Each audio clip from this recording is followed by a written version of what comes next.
Well, greetings everyone, my name is TheAdipose and this is Boom Beach, episode 3. As you can see, a lot of things have changed in my beach. We have upgraded our headquarters, which means we now have 3 attack vessels. As I suggested in my previous video logs, you keep upgrading the rest of your stuff as well. Now the headquarters is level 4, and obviously that means we've got a bigger collection of gold and things like that, but you need to keep upgrading everything else as well. Don't let the headquarters get too far ahead of everything else, to make sure you kind of keep your opponents at the right level. I now have an armory, which if you need to click on and you need to upgrade your troops. What that does is it makes your minions and your warriors just a little bit better each time. So that's definitely worth you taking the time to do, because it means every time you attack, you're just getting a little bit better statistics every single time.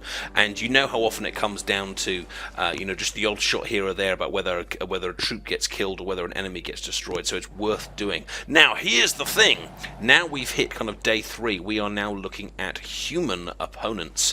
So this base I'm looking at right here is not just a random base, this is an actual enemy human opponent that we can have a good look at, and we can work out how we're going to attack. Now the first thing I do when I come into these bases, as you've probably seen in the previous videos, is find the defenses and click on them with your finger. Scout them first, click on them, and have a good look around for their ranges. And what you can see here is that this person has left the left hand side of his base far less well defended than the right hand side, and what that means is that we can try and exploit those left hand buildings to gain ourselves more ammo for our artillery and our shells. So what I'm going to do is I'm going to try and take out this left hand side sniper tower using just artillery shells. It's going to take 3, which actually takes up most of my ammo, although it does replenish some by destroying the building. Then I'm going to send in one half of my troops. They're going to automatically home in on the nearest building, which means that we will gain back some of that ammo. And when we have more ammo, we can of course then use some of the rest of our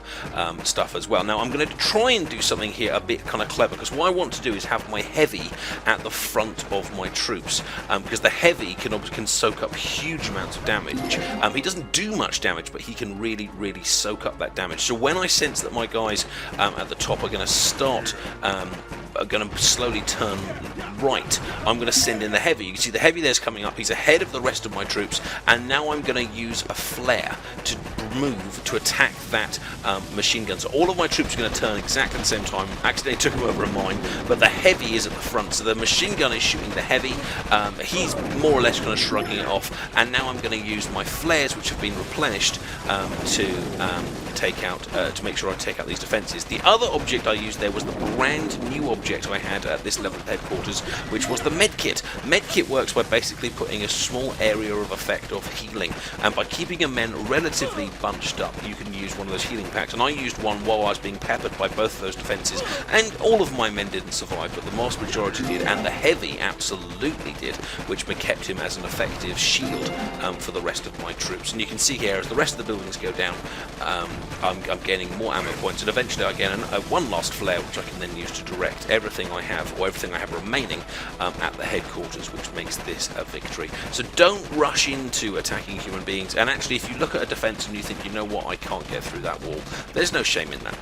You can give it a go, but there'll be some of them that are just so well defended, or maybe just advanced that you can't do. But if you think, hey, there might be an opportunity, I could flank this, I could use my flares here, I can pick off these vulnerable buildings, give it a go. Just try and keep your men protected as long as possible. Let the heavy soak up the damage. Try and take out one defense at a time, and try and engage one defense at a time will definitely help with the survivability of your troops. This is of course a brilliant way for you to be able to earn gold, and for you to be able to earn wood for your cause.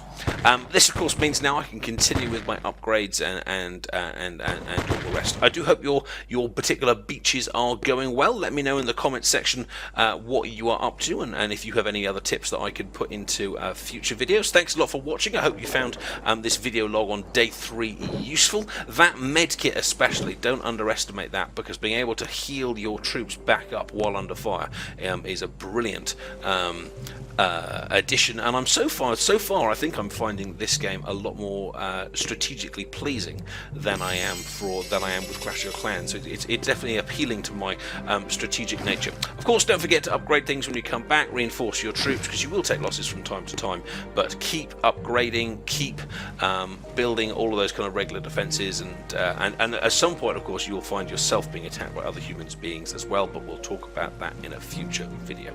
Thanks for watching. Please like it if you found it useful, and don't forget to subscribe to the channel. And if you'd like to see me play live, why not head over to my Twitch channel, twitch.tv/TheAdiposeTV.